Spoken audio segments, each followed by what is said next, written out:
Spotify is proposing 3 changes to its royalty payout system, and they're due to come at the start of 2024. And they could be pretty big, especially if you're a small independent musician. Apparently, it's aimed at moving up to $1 billion of royalty payments to what they call legitimate artists and right holders, whatever that means. So Spotify's current system, which is also known as StreamShare, is a pro rata system, where artists are paid from a central pool of money based on their share of the total number of streams on the platform. After the changes, it will still be a pro rata system, but they're supposedly doing it to help get the money to what they call legitimate artists. So let's go through those changes. The first one's a plan to introduce a minimum threshold for the number of plays before an artist gets any payment at all. It's not known what this threshold will be, but apparently it will represent around 0.5% of the total royalty pool at the moment.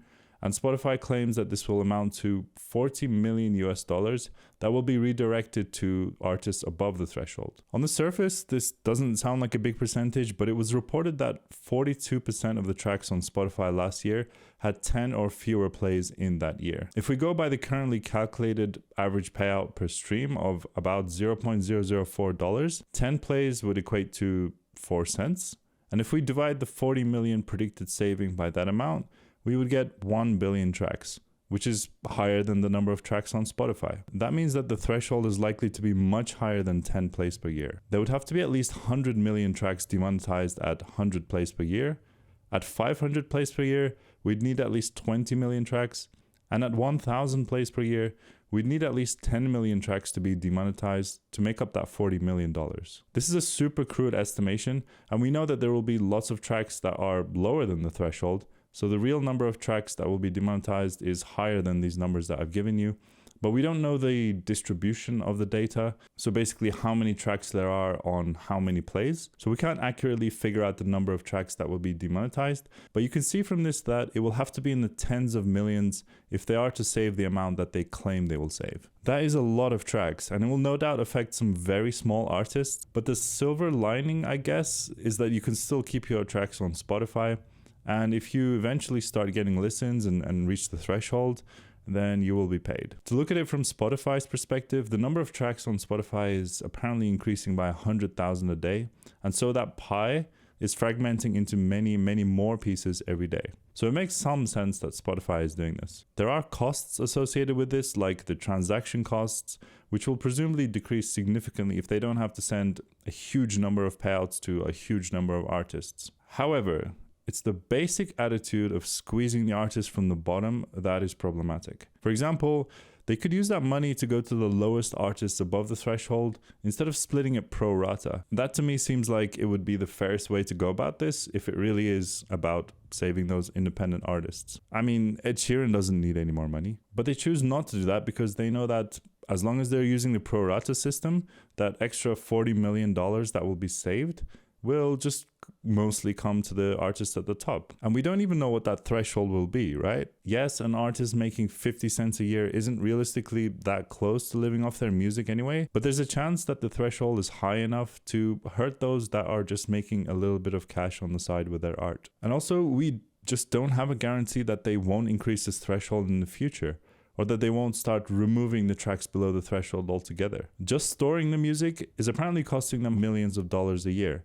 And with 100,000 songs being uploaded every day, they could start feeling the pressure to reduce their Google Cloud bill, and they would likely start from the bottom here too. Okay, so the second proposed change is penalizing distributors when fraudulent activity has been detected on the music that they've uploaded. Sounds good on the surface, and there have been reports of AI music being uploaded and stream farms being used to generate revenue.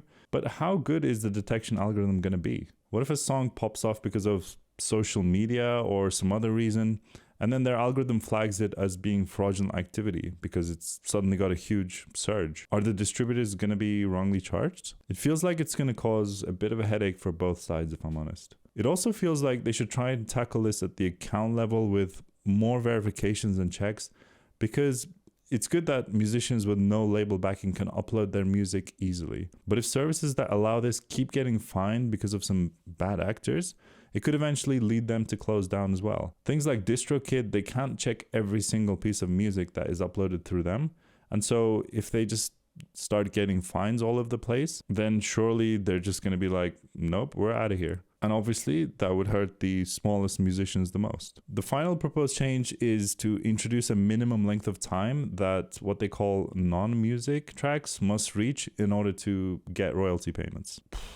This opens up a whole philosophical debate on what music and non-music noise is supposed to be. I mean, some people listen to noise to relax and to focus, but even leaving pure noise aside, will more ambient music, for example, or nature sounds type stuff also be considered non-music because, you know, they don't have sung vocals or traditional instruments? And are they essentially saying that that sort of content is less worthy of earning money than their major label-backed polished pop music? Maybe. Maybe they should focus on redefining their royalty system instead. If the system didn't incentivize people to split up their noise tracks into 30-second pieces, then they wouldn't do it. Ultimately, we should remember that the major labels have the biggest influence on Spotify since they own the majority of popular content, and therefore they generate the most money. So we should ask ourselves what the impact of any proposed changes will be and who it will benefit.